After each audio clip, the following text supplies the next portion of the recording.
근데 검찰은 첫째 문제는 있는 사건을 덮는다. 그래서 그 얘기했죠. 사건을 덮어서 돈을 벌고 사건을 만들어서 성공한다. 없는 사건 만드는 것도 실력이에요. 막 쥐어짜가지고 뭐 그러다 막 자살하고 죄진 사람 잡아다가 넣고 봐줄 테니까 한번 얘기해봐 이래가지고 조작해가지고 없는 사람 집어넣고. 하여튼 덮는 것도 힘이고 만드는 것도 힘이죠. 근데 이걸 너무 많이 해가지고 결국 온 국민들이 의심하고 검사는 아무것도 하지 마. 지금 그렇게 된 겁니다. 제가 권력이라고 하는 건 부패나 남용의 가능성이 얼마든지 있기 때문에 그래서 삼권 분립도 하는 거예요. 한 사람이 다 권력은 위험하잖아요. 견제와 균형을 이루어야 된다. 권력은. 언제든지 부패하기 때문에 남용되기 때문에. 그래서 남용의 여지를 줄여야 된다.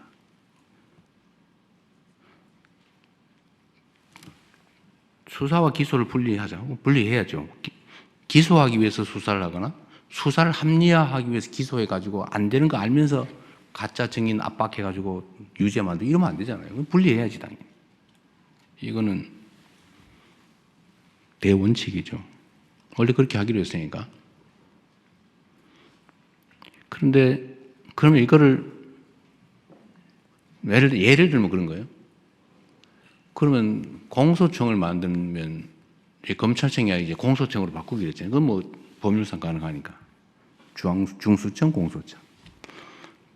공소청의 책임자 이름을 명칭은 뭐라고 할 거냐? 공소청장이라고 할 거냐? 검찰총장이라고 할 거냐? 공소청 안에는 검사들이 일하는데. 근데 헌법에 검찰총장이라고 써져 있어요. 헌법에. 검찰총장이 뭐 한다. 검사가 뭘 한다. 이렇게 써져 있어요. 근데 그거를 헌법에 어긋나게 검찰총장이 없애버리면 됩니까? 그런데 검찰 안 돼. 검찰자 쓰지 마. 공소청장이라 해야 돼. 지금 이러고 있잖아요. 못 믿겠으니까. 미우니까. 의심되니까. 그 의심이나 미움이나 이거 다 이해하죠. 그러나 법을 체계를 어길 수는 없다.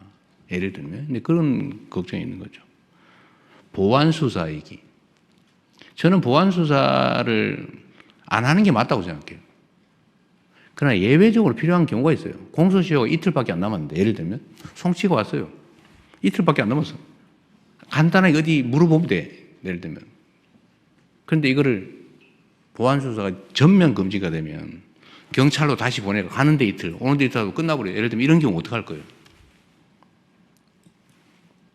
간단하게 확인하면 될 일을. 그런 경우에 남용의 가능성을 봉쇄하고 없애고 아주 예외적인 경우에 남용의 여지가 없게 안전장치를 만든 다음에 그런 거 정도는 해주는 게 실제로 국가 업무를 효율적으로 처리하는 길이기도 하잖아요. 이 검찰개혁의 핵심은 검찰한테 권력을 뺏는 게 목표가 아니에요.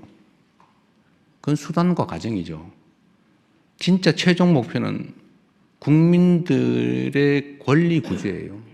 국민들의 인권 보호, 국민들의 권리 구제. 억울한 범죄 피해자가 구제받을 수 있게 가해자를 처벌을 제대로 하는 거. 그거 해야죠. 그거 중요한 일이잖아요. 억울한 피의자가 없는 죄 뒤집어 쓰거나 지은 죄 이상으로 가혹하게 대가를 치르지 않게 하는 거. 인권보호. 이거 중요하잖아요. 이게 목표지. 누군가의 권력을, 조직의 권력을 뺏는 게 목표가 아니란 말이에요. 그건 수단과 과정이죠. 근데 이게 용서가 안 되는 분들이 있어요. 이해해요. 이때까지 저지른 일이 있으니까. 하여튼 요만큼만 여지가 생기면 악용을 해가 나쁜 짓을 하니까. 의심이 정당화되죠. 그러니까 이걸 봉쇄해야죠. 그거 동의해요. 그럼 어떻게 할 거냐. 그럼 어떻게 예외를 만들고 예외에 대한 안전장치를 어떻게 만들까 막 지금 고민을 하고 이번에는 의제가 아니에요. 이번에 공소청, 중수청 그거는 나중에 더 연구해야 된다 이거는. 그래서 미정 상태예요. 그래서 이건 내가 보니 법안을 안 냈는데 이게 지금 의제가 돼 있어요. 마치 정부는 보안 수사권을 주려고 하는 것처럼 단정을 하고 분명히 주려고 할 거야. 이재명이가 배신했어. 지지철에 이러고 있어요. 뭐 다 그러는 건 아니에요. 일부. 근데 이것도 뭐 틀린 얘기는 또 아니에요. 포기한다고 딱 깔끔하게 하면 좋은데 거기서 생긴 문제는 어떻게 할 거냐. 더 검토해야 된다. 이번에는 아니다. 이번에는 조직 체계만 하자. 근데 이게 지금 전면에 올라와 있어요. 이거 가지고 막 다투고 있어요. 이게 문제예요. 어려운 거죠. 이거 업보예요, 업보. 누구의 잘못도 아닙니다. 검찰의 잘못이에요. 근데 검찰도 이러면 생각해 보세요. 한 명이 아니에요. 그 2,000명이 넘는 검사가 있는데 그 중에 이런 나쁜 짓 한 검사 몇 명이나 됩니까? 한 10% 될까요? 누가 그러는데 200명 뭐 그렇게 얘기했잖아요. 오염된 권력을 남용하는 또 남용할 생각을 가진 것으로 의심되는 나머지 1,800명은 또는 최소 1,000명 이상 절반가량은 내가 보기에는 내가 검사로서 정말 억울한 사람 없게 국민의 인권을 보호하고 나쁜 놈 처벌하고 내가 평생을 여기 이런 사람이 있단 말이에요. 그 사람 다 그런 건 아니잖아요. 모두 그런 건 아니다. 그래서 이런 걸 다 고려해야 되는 게 이제 정부의 입장이죠. 저는 이 세부적인 내용을 다 물론 다 제가 검토하진 않아요. 그럼 물론 보고는 봤지요. 이렇게 얘기하고 있습니다. 그래요. 정부에다 맡겨놨으니까 얘기를 하고 정부안이 최종안이 될 수도 없잖아요. 입법은 국회가 하고 분명히 논쟁이 막 벌어질 텐데 그렇다고 해서 그 논쟁이 두려워서 그냥 검사의 모든 권력을 완전하게 뺏는 방식으로 그렇게 해놓으면 나중에 책임은 어떻게 질 건데요? 정치는 그래도 되죠. 정치가 자기 주장을 막 하면 됩니다. 그러나 행정은 그러면 안 되죠. 책임이 더 크죠.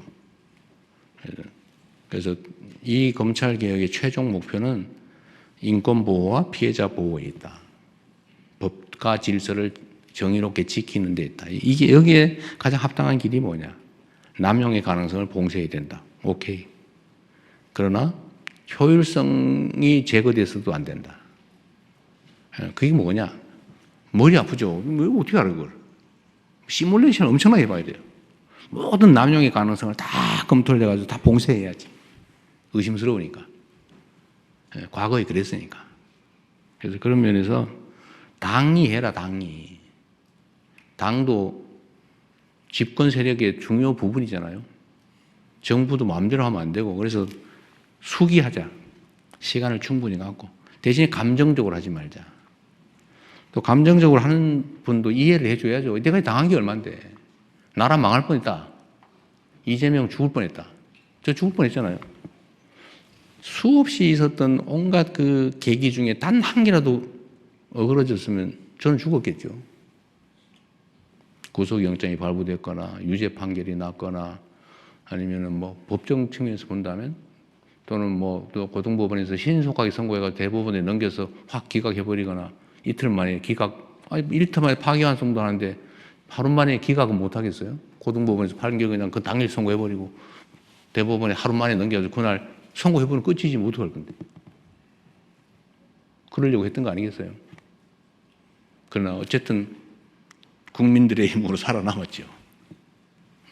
근데 그 과정을 겪은 이 검찰이나 아니면 이 잘못된 사법제도에 대해서 피해 입은 국민들이 가진 그 엄청난 불신과 그 어쩌면 증오, 그것도 이해를 해야죠. 그런 것도 다 해소해 나가야 된다.